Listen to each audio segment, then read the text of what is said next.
residents have been taking out papers to run for town council. So far, a select number have turned the required papers back in. The details coming up. Plus, the school committee receives a recommendation to add civics into students' curriculum. And later, the annual mosquito spraying for the town has been completed. Find out how this process benefits the community. Also coming up, our weekly segment, Library Learning. See what new events will leave you relaxed and at peace. Those stories and much more ahead on ELCAT News Update.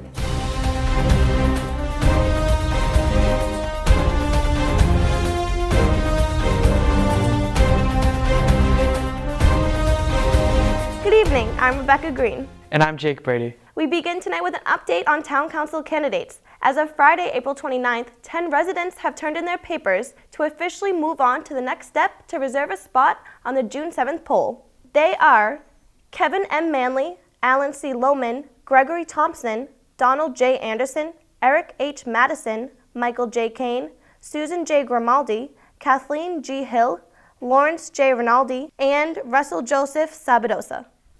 If you're not already a registered voter, the last day to register to vote for the town council election is Wednesday, May 18th. Residents may register at the town clerk's office located in the town hall during normal business hours. Again, the town council election will be Tuesday, June 7th at Birchland Park Middle School from 7 a.m. to 8 p.m. In other town government news, the school committee met on April 27th, where the first order of business was to reorganize the board. I will accept nominations for our new chairperson. I will nominate our current vice chair, Mr. Fonseca, to be the chairman of the school committee. And I'll second it. Okay, with that, if there are no other nominations, we'll do a roll call vote. So we'll start with Ms. Margie Boucher. Yes. Mr. Thompson. Yes. Ms. May. Yes.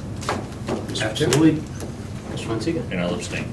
Okay. So with that, it's 4-0 with one abstention. And with that, I will hand it over to Mr. Fonseca, our new chair.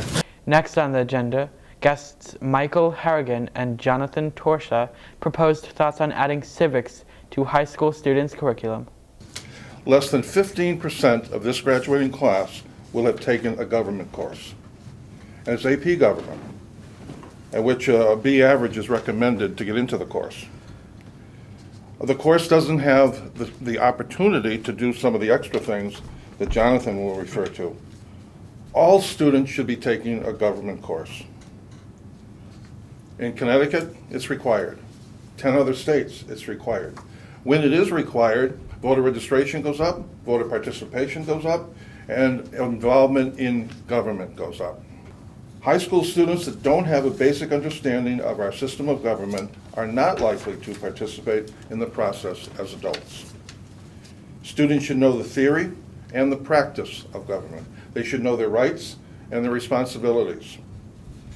Active citizenship is the foundation of any democracy. And the person who's very active is Jonathan Torsha.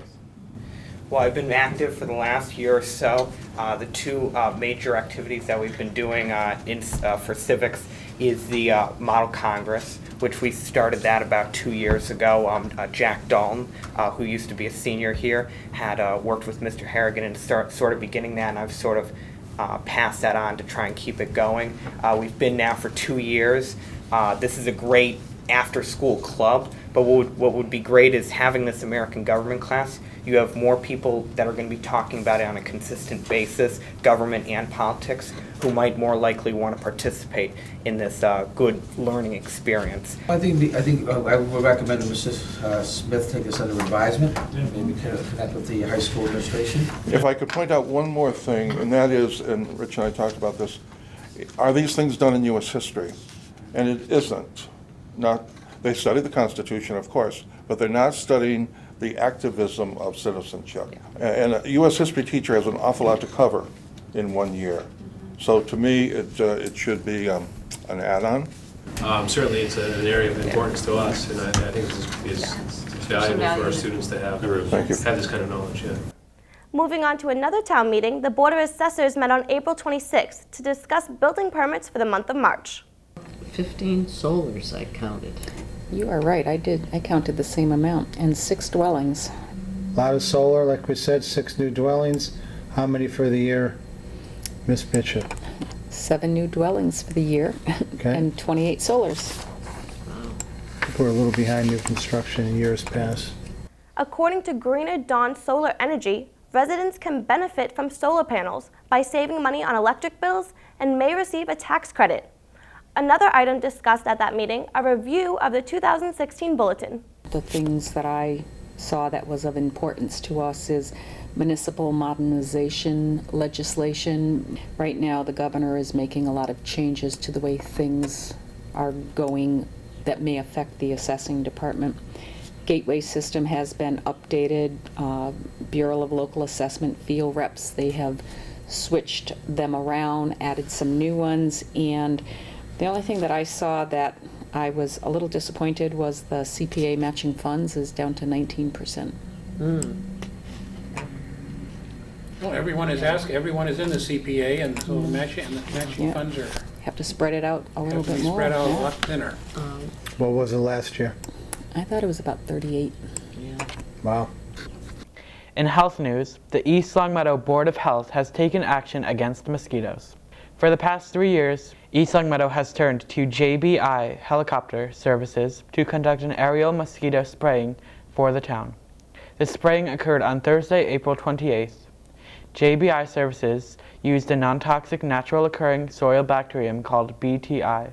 The process kills mosquito larvae that's present in water. The process was applied to 1,000 acres of the town's wetlands to cover the prime breeding sites of mosquitoes. Questions or concerns? Contact the health department. Now it's time for our weekly segment, Library Learning, where we let you know what events are coming up next at the East Longmeadow Public Library. First up, an event that will soothe your body. A hands-on workshop called Sensational Aromatherapy will teach you about the ancient history of essential oil and healing. Participants will also learn how to create a dream pillow used to improve your sleep. You will also learn to create bath salts and more. Don't miss out on this opportunity. Registration is required, so make sure you sign up at the library. The event takes place on Saturday, May 7th at 1 p.m. in the library community room. Next up, we continue to update you on the 5-session program, Not Your Mother's Job Search. The program is divided into different sessions to help those who are in search of a job or career. Learn how to use online resources, make a good first impression, and build a strong resume. The 3rd session is all about networking. This session will teach you how to brand yourself. The 3rd session will be held on Tuesday, May 10th at 10:30 a.m. in the library community room. If you're not able to get over to the library due to an illness or disability, you can still take part in the fun. The library offers a homebound delivery service for town residents. The library will deliver books, movies, magazines, and CDs right to your door. The library's goal is to get library materials to everyone in East Longmeadow who wants them. The Homebound Delivery service is also looking for volunteers who would like to give back to their community and deliver those items. For more information, visit the library's website. Well, that will do it for us tonight on this edition of ELCAT News Update. Be sure to watch meetings on demand at our ELCAT YouTube channel, ELCAT 01028. Follow us on Facebook and watch us on cable channel 191 and 193. For cable channel times, make sure to check out our program guide, available at the Town Hall, Library, and Senior Center. Also, check your mail as the programs will be delivered monthly within the reminder. Thanks for watching. I'm Rebecca Green.